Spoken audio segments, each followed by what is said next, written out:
What's good, YouTube? It's your boy EGF Hoops here with another amazing YouTube video. As you can tell by the title, we're about to go over why the Atlanta Hawks have had a fairly disappointing season this season.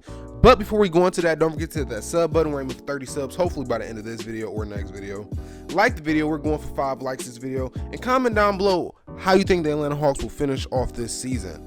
Now that I've gotten all them promotions out of the way, or whatever you want to call them, self-promotions out of the way, let's get straight into this video. Going into the season, most people thought the Atlanta Hawks would be battling it out for a playoff spot, or that they'd at least be a lock for the play-in game. As of today, the Hawks won't qualify for either. They're the 11th seed.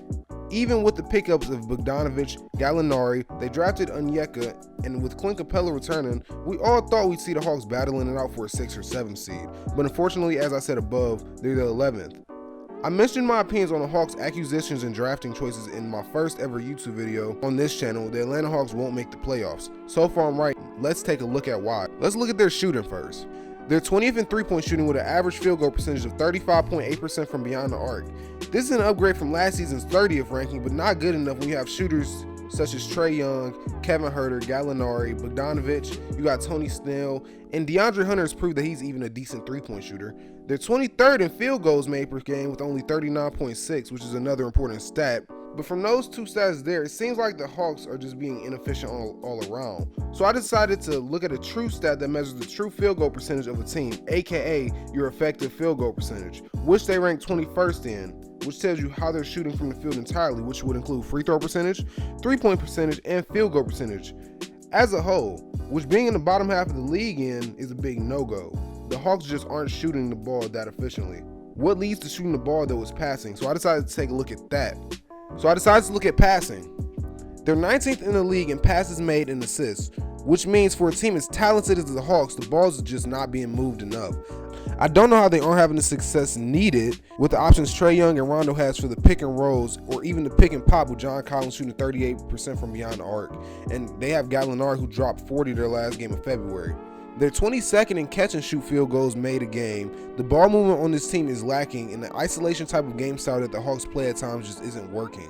We see them often set high pick and rolls with Capela and Young. We see a lot of ISO low post with Capela and Collins, with Gallinari and Bogdanovich both being some of the league's top catch and shoot players past season. Along with all the three-point shooting players on this team, there's no reason for their catch and shoot numbers to be this low, alongside their assist numbers to be this low as well. The Hawks are 20th in the assist/turnover ratio as well, which isn't the best look for the young team. Overall, all I just read, it seems like the Hawks don't have the best shot selection and they aren't passing the ball enough, which could all be led back to just poor discipline as we've seen so far, which is expected in most young teams. So we finna look at the other side of the ball, the defensive end. On the defensive side of the ball, we've seen the Hawks make a major jump, which could be due to Capela coming back and then picking up Rondo and Chris Dunn, who's been injured since the end of December. Also drafting Onyeka helped a lot since he was the defensive-minded center at USC. The Hawks were dead last in almost all defensive stats last season. This season, they're looking like at least league average, with their opponent effective field goal percentage only being 53%, which landed them 7th in the league, and their opponents making 41 field goals per game, which landed them in the middle of the pack at 15. This team has many bodies that can be thrown out of opposing guards, such as DeAndre Hunter. Rondo's a fairly average defender, could slow some people down. Again, they still have Dunn, who's injured. He's going to come back this season, hopefully. They have a solid wing defender in Tony Snell, and I can see Cam Reddish becoming a better defender in his future. He's still young and could develop into a solid defender with his size. They have great rim protection with Capela, Onyeka, and now that John can play his normal position at the 4, he's a solid defender.